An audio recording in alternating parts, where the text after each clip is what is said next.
Movie start होती है तो हमें एक कपल दिखाया जाता है और वो दोनों बूढ़े थे। उनमें जो बूढ़ी औरत होती है उसकी नाक से अचानक से खून बहने लगता है और जब वो अपने हस्बैंड की तरफ देखती है तो डर जाती है क्योंकि उसके हस्बैंड की आंखों में से भी बहुत तेजी से खून बह रहा था जो काफी डरावना लग रहा था। इसके बाद हमें 2 महीने पहले का सीन दिखाया जाता है जहाँ पर हमें 2 बेस्ट फ्रेंड्स दिखाए जाते हैं जिनमें एक का नाम तो यूजिन था और दूसरी का नाम विलियम था। उस टाइम वो दोनों बार में बैठकर ड्रिंक कर रहे थे। उनका घर हिल्स पर था। वो कुछ टूरिस्ट को हिल्स पर लेकर जाते हैं और उनका मानना था कि वहाँ पर ड्रैकुला को दफनाया गया था और वहाँ पर उसकी कब्र थी जिस पर काफी ज्यादा और बड़े बड़े पत्थर रखे गए थे। वो उन टूरिस्ट को कुछ अजीब बातें भी कहते हैं कि इसके पास जाने से तुम्हें कुछ आवाजें सुनाई देंगी। तब उनमें से एक जब उस कब्र के पास जाता है तो उन दोनों का फ्रेंड एसपी आकर उसे डरा देता है और इस बात की वजह से वो टूरिस्ट गुस्सा होकर वहाँ से चले जाते हैं। इसके बाद हम देखते हैं कि यूजिन को अपने पेरेंट्स के घर के बेसमेंट से एक स्कल मिलता है जो कि काफी ब्लैक हो चुका था और यूजिन उसे अपने घर लाकर उसे डाइनिंग टेबल पर रख देता है। तब उसे देखकर उसके फादर उसे कहते हैं कि ये तुम क्या उठा कर ले आए हो और तुम्हें पता भी है ये किसका स्कल है। जिसके बाद हमें एक बार में यूजिन, उसका फ्रेंड विलियम और उनकी एक फीमेल फ्रेंड दिखाई जाती है। अब क्योंकि यूजिन और विलियम को काफी रात हो गई थी इसीलिए वो अपने घर के लिए जाने लगते हैं और जब वो दोनों उन हिल्स पर यानी ड्रैकुला की कब्र के पास से गुजर रहे थे तभी किसी बात को लेकर उन दोनों की फाइट हो जाती है और इस लड़ाई में यूजिन विलियम को धक्का दे देता है जिसकी वजह से विलियम का एक हाथ उसी कब्र के एक पत्थर से लग जाता है जिसकी वजह से उसे चोट लग जाती है और उसका खून बहने लगता है। इसी दौरान हम देखते हैं कि जंगल से एक पिग आकर विलियम पर अटैक कर देता है और उसे बड़े ही ब्रूटल तरीके से मार डालता है। अब ये सब कुछ यूजिन की आंखों के सामने हो रहा था लेकिन वो अपने फ्रेंड को बचाने के लिए कुछ भी नहीं कर सकता था। मगर इतनी ही देर में वहाँ पर विलियम के फादर भी आ जाते हैं। अब यहाँ पर हम एक बड़ी ही अजीब चीज नोटिस करते हैं और वो ये कि उस कब्र के पास जो खून गिरा हुआ था वो अचानक से जैसे गायब होने लगता है। इसके बाद विलियम के फादर पुलिस से अपने बेटे की डेड बॉडी को ले लेते हैं। फिर नेक्स्ट डे हम देखते हैं कि ये लोग उन्हीं हिल्स पर उसी कब्र के पास कुछ कंस्ट्रक्शन का काम करना चाहते थे लेकिन सब लोग डर रहे होते हैं उस कब्र को वहाँ से हटाने से। तब यूजिन बगैर डरे हिम्मत करके उस कब्र को वहाँ से हटा देता है लेकिन वहाँ पर उसका जो फ्रेंड एसपी होता है वो काफी डिसअपॉइंट हो जाता है क्योंकि वो वहाँ पर कुछ डरावना एक्सपेक्ट कर रहा था। नेक्स्ट सीन में हमें एक वर्कर दिखाया जाता है जो कि उन्हीं में से एक था जो उन हिल्स पर कंस्ट्रक्शन का काम कर रहे थे। उस टाइम वो अपने ऑफिस में बैठा होता है लेकिन तभी वहाँ पर उसे किसी की आहट महसूस होती है। जब वो चेक करने के लिए जाता है और आवाज लगाता है तो वहाँ पर कोई भी नहीं होता। फिर वो चेक करते करते एक रूम में चला जाता है जहाँ पर अचानक से हमें बहुत सारा खून देखने को मिलता है। इसका मतलब साफ था कि उस वर्कर पर किसी ने अटैक कर दिया है। इसके बाद हमें दिखाया जाता है कि जब सभी लोग कंस्ट्रक्शन साइट पर पहुँचते हैं तो वहाँ पर उन्हें बड़ी हैरान कर देने वाली चीज दिखती है और वो ये कि उन्होंने जो कब्र कल तोड़ी थी वो दोबारा से पहले जैसी हो जाती है यानी कब्र के जो पत्थर उन्होंने हटाए थे वो दोबारा से वहीं पर ही रखे हुए थे। तब ये देखने के बाद उनका सीधा शक जाता है विलियम के फादर पर क्योंकि वही थे जो इस कब्र को तोड़ने से मना कर रहे थे। दूसरी तरफ हम यूजिन के फादर को देखते हैं जो ये बिल्कुल भी नहीं चाहते थे कि उनका बेटा इस काम में इन्वॉल्व हो। वो उसे इस काम से दूर रहने के लिए कहते हैं लेकिन यूजिन उनकी बात नहीं मानता। इतनी ही देर में वहाँ पर वो वर्कर आ जाता है जिसे कल रात किसी ने इंजर्ड कर दिया था। तब यूजिन के फादर उसे देखकर कहते हैं कि ये तो हर वक्त शराब पीता रहता है तो हम इसे अपना काम नहीं करवाएंगे, इसे यहाँ से भगा दो। अब कल रात हमने उस वर्कर पर जो अटैक देखा था उससे तो हमें यही लग रहा था कि शायद वो मर चुका होगा। फिर यूजिन उस वर्कर को अपने साथ गाड़ी में बिठाकर वहाँ से ले जाता है और जब वो दोनों बातें कर ही रहे होते हैं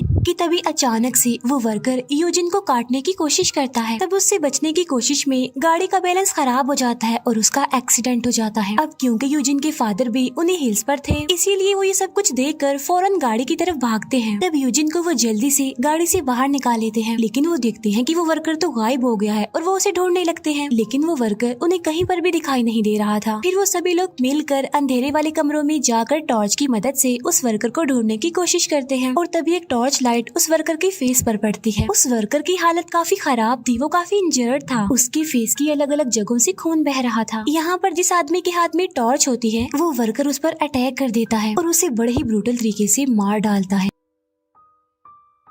इसी दौरान यूजिन की फीमेल फ्रेंड वहाँ पर पहुंचकर एक पोल की मदद से उस वर्कर पर अटैक करती है और वो उसे पोल से इतना ज्यादा मारती है कि उसका दिल ही पोल के साथ लगकर बाहर आ जाता है और यकीनन काफी भयानक सीन है ये। लेकिन हैरान कर देने वाली बात तो ये है कि वो वर्कर अभी तक जिंदा ही था, अभी तक उसमें सांसें बाकी थी। तो वो सभी लोग उसे दफनाने लगते हैं और उसे एक बड़े से डिच में लाकर डाल देते हैं। लेकिन इसके बावजूद भी अभी तक वो खत्म नहीं हो रहा था, अभी तक वो मर नहीं रहा था, बल्कि वो किसी बीस्ट की तरह उस पोल की मदद से बाहर आ रहा था मूव करके। के अपनी आंखों के सामने ये होता देखकर वो सब लोग काफी डर जाते हैं। लेकिन यहाँ पर यूजिन की फ्रेंड उस वर्कर पे मशीन की मदद से मिट्टी डालने लगती है, जो कि काफी समझदारी का काम था। वो ऐसा इसीलिए करती है ताकि वो पूरी तरह उस कब्र के अंदर दफन हो जाए और बाहर ना आए। लेकिन तभी हम एक और बड़ी अजीब चीज नोटिस करते हैं, और वो ये कि उस वर्कर ने जिस आदमी पर अटैक किया था उसकी बॉडी से निकलने वाला खून आहिस्ता आहिस्ता करके कब्र के पास आ रहा था। लेकिन तभी हम देखते हैं कि उस कब्र से डरावना सा पैर बाहर आता है, और ये देखकर तो वो लोग और ज्यादा डर जाते हैं। जिससे एक बात तो साफ थी कि वो वर्कर कब्र में जाने के बावजूद भी नहीं मरा था। इसके बाद वो सारे लोग विलियम के फादर के पास जाते हैं और उन्हें सारी बात बता देते हैं। लेकिन विलियम के फादर उनकी किसी भी बात का यकीन नहीं कर रहे थे। यूजिन वहाँ पर कोई चीज ढूंढ रहा था, लेकिन तभी वो दिखता है कि विलियम के फादर कुछ अजीब कर रहे हैं, और वो ये कि वो जानवरों को मारने के बाद उनका खून निकाल रहे थे। लेकिन वो ऐसा क्यों कर रहे थे किसी को भी नहीं पता था, और वो ये बात जानना चाहते थे। लेकिन जब वो लोग विलियम के फादर से इस बारे में पूछते हैं तो विलियम के फादर गुस्सा होकर उन सब पर गन पॉइंट कर देते हैं। तब किसी तरह यूजिन की फ्रेंड उन्हें समझाकर उन्हें रिलैक्स करती है। तो इसीलिए विलियम के फादर यूजिन को एक रूम के बारे में बताते हैं। साथ साथ वो यूजिन को उस रूम के पास जाने के लिए भी बोलते हैं। लेकिन जब यूजिन वहाँ पर जाता है तो वो देखता है कि विलियम अभी तक जिंदा है, वो मरा नहीं है अभी। तब ये देखकर यूजिन हैरान होने के साथ साथ डर भी रहा था। और यहाँ पर विलियम किसी इंसान की तरह नहीं लग रहा था, बल्कि उसकी हालत किसी जानवर की तरह हो गई थी, क्योंकि उसी के लिए ही तो उसके फादर जानवरों को मारकर उनका खून निकाल रहे थे। फिर विलियम के फादर बताते हैं कि जब मैं अपने बेटे का पोस्टमार्टम कर रहा था और जब मैं अपनी वाइफ से बात कर रहा था तो विलियम अचानक से ही उठ खड़ा हो गया, यानी वो दोबारा जिंदा हो गया। तो वो सीन देखने के बाद तो विलियम की मदर डिप्रेशन में ही चली गई। अब क्योंकि उस टाइम विलियम पावरफुल नहीं था,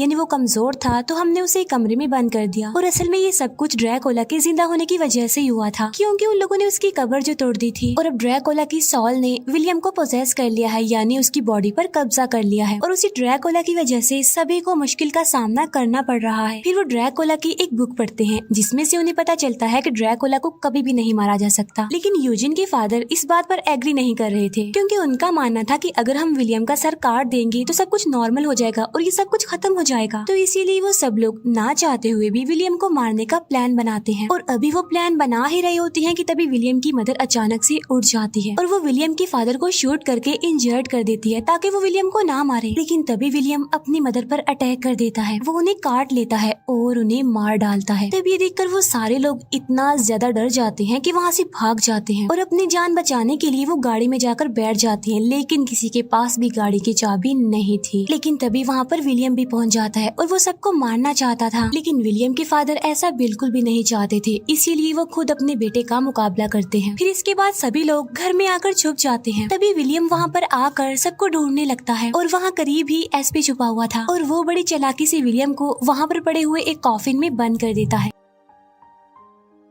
फिर वो उन सभी को वहाँ पर बुलाता है ताकि वो आकर उसकी हेल्प करें। फिर वो सभी लोग उस कॉफिन को लॉक्ड कर देते हैं। विलियम को उस कॉफिन में बंद करने की कोशिश में वो एसपी काफी इंजर्ड हो जाता है, इसीलिए उसकी वहीं पर ही मौत हो जाती है। इसके बाद वो उस कॉफिन को दफना देते हैं और इसके फौरन बाद हमें 2 मंथ्स बाद का सीन दिखाया जाता है, यानी जहाँ से इस मूवी का स्टार्ट हुआ था, यानी जहाँ पर हमने उस बूढ़े कपल को देखा था जिनकी आंखों से और नाक से खून बह रहा था। और ऐसा उन लोगों के साथ इसीलिए हुआ था क्योंकि जो ड्रैकुला थी वो सिटी की तरफ बढ़ रही थी। तब ड्रैकुला के सिटी में आते ही सभी लोगों के ऐसे ही खून बहने लगा था, बिल्कुल पानी की तरह जैसे। फिर वो सारे लोग जिन्होंने विलियम की डेड बॉडी को दफनाया था वो शहर में लोगों की हेल्प करने के लिए चले जाते हैं। और तभी यूजिन को रियलाइज होता है कि जो ड्रैकुला का घर है वो कोई और नहीं बल्कि उसके पेरेंट्स का घर है, जहाँ पर उसे वही ब्लैक कलर का स्कल मिला था। तो इसीलिए वो सोचता है कि शायद ड्रैकुला उसे वहीं पर ही मिलेगी। फिर इसके बाद यूजिन और उसके फादर अपने उस घर में आकर छुप जाते हैं। तभी हम देखते हैं कि यूजिन के फादर उसे बचाने के लिए उसे बेहोश कर देते हैं ताकि ड्रैकुला का सामना वो अकेले ही करे। और इसीलिए जब ड्रैकुला उनके सामने आती है तब यूजिन के फादर एक एक्स से उस ड्रैकुला का सर उड़ा देते हैं। और ऐसा करने के बाद वो काफी खुश हो जाते हैं क्योंकि उन्हें ऐसा लग रहा था कि उन्होंने ड्रैकुला को मार दिया है। और जब वो अपने बेटे यूजिन को ये बात बता ही रहा होता है कि तभी वहाँ पर ड्रैकुला एक बार फिर से आ जाती है। ड्रैकुला वहाँ पर आकर यूजिन के फादर पर अटैक कर देती है। यहाँ पर ये बात क्लियर हो गई थी कि ड्रैकुला को मारा नहीं जा सकता था,